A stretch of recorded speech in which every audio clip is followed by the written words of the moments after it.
गली गली मचल हमर नामवा ए छोटी तोहरे कारनावा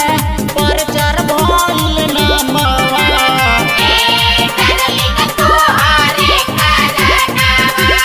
छोटी के चलते अर्जुन भइल बदनामवा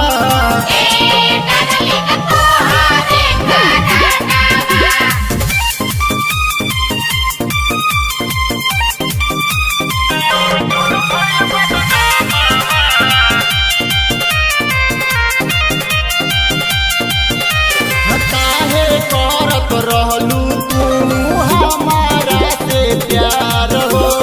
देख लेलन लई कौन गाँव में हाला कैलन हो काहे करत रहलू तू हमारा से प्यार हो देख लेलन लई कौन गाँव में हाला कैलन हो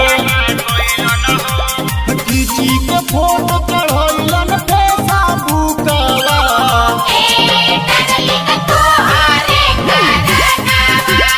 छोटी के चलते अर्जुन भइल बदनामवा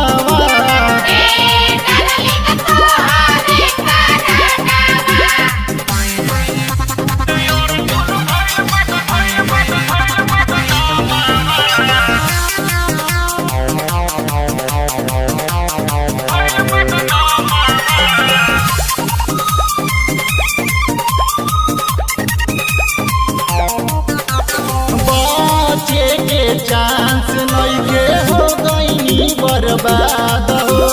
सब इज्जत चल गइल कुल खानदान हो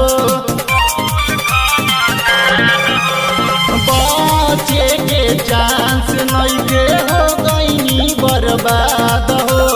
सब इज्जत चल गइल कुल खानदान हो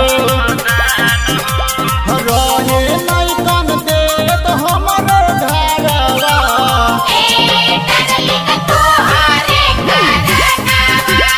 छोटी